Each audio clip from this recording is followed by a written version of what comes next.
ബിസ്മില്ലാഹിർ റഹ്മാനിർ റഹീം.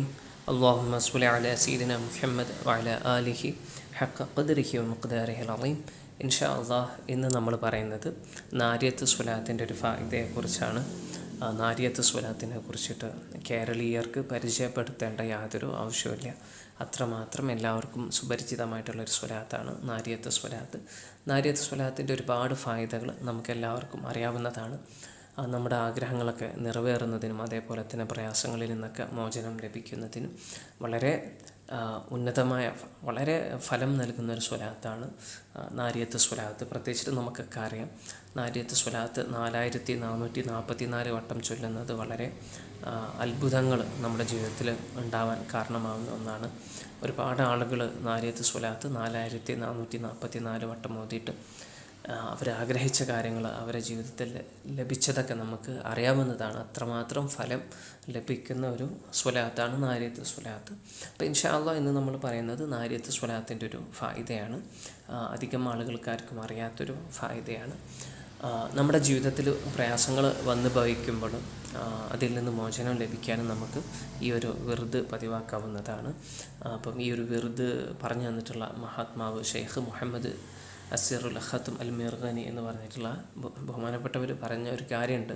നമ്മുടെ ജീവിതത്തിൽ പ്രയാസങ്ങൾ മഴ പോലെ പെയ്യുകയാണെങ്കിലും, ഇപ്പം മഴ പെയ്യുന്ന പോലെയാണ് നമ്മുടെ ജീവിതത്തിൽ പ്രയാസങ്ങൾ വന്നുകൊണ്ടിരിക്കുന്നത് എങ്കിൽ പോലും ഈ ഒരു വിറുദ് നമ്മൾ പതിവാക്കുകയാണെങ്കിൽ അതിൽ നിന്നൊക്കെ അല്ലാഹു സുബ്ഹാനഹു വ തആല നമുക്ക് മോചനം നൽകുകയും നമുക്ക് ജീവിതത്തിൽ അനുഗ്രഹങ്ങളും നമുക്ക് ഐശ്വര്യങ്ങളൊക്കെ ഉണ്ടാവുകയും ചെയ്യും. അപ്പോൾ ആ വിറുദ് ഇങ്ങനെയാണ്. ആദ്യം നമ്മൾ എന്ത് ചെയ്യുക? യാ ലത്തീഫ് എന്ന് 129 വട്ടം നമ്മൾ ചൊല്ലുക. പിന്നെ അത് കഴിഞ്ഞിട്ട് യാ കാഫി എന്ന് എന്ത് ചെയ്യുക? 111 വട്ടം ഓതുക. അത് കഴിഞ്ഞിട്ട് യാ സലാം 131 വട്ടം ഓതുക. അത് കഴിഞ്ഞിട്ട് പിന്നെ സൂറത്തു യാസീനിലെ ആയത്തുണ്ടല്ലോ, സലാമുൻ ഖൗലൻ മിർ റബ്ബിർ റഹീം എന്ന് പറഞ്ഞിട്ടുള്ള ആയത്ത് 16 വട്ടം ഓതുക. ഓക്കെ.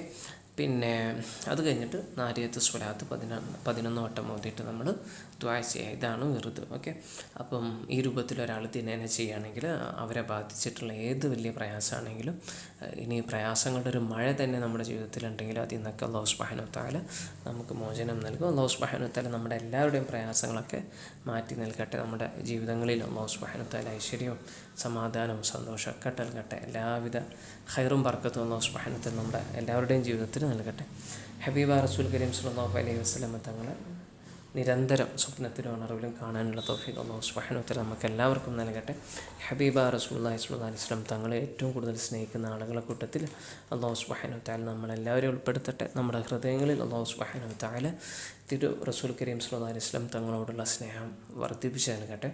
ഹബീബ റസൂൽ കരീം സ്വല്ലല്ലാഹു അലൈഹി വസല്ലം തങ്ങളെ ഓരോ നിമിഷവും ഉണർവിൽ തന്നെ കാണുന്ന അവസ്ഥയിൽ അല്ലാഹു സുബ്ഹാനഹു വ തആല നമ്മളെല്ലാവരെയും എത്തിക്കട്ടെ. എല്ലാവിധ ഖൈറും ബറക്കത്തും അല്ലാഹു സുബ്ഹാനഹു വ തആല നമുക്ക് എല്ലാവർക്കും നൽകട്ടെ. ആമീൻ ആമീൻ ബിജാഹി നബിയിൽ അമീൻ സ്വല്ലല്ലാഹു അലൈഹി വസല്ലം. അസ്സലാമു അലൈക്കും വറഹ്മത്തുള്ളാഹി വബറകാതുഹു.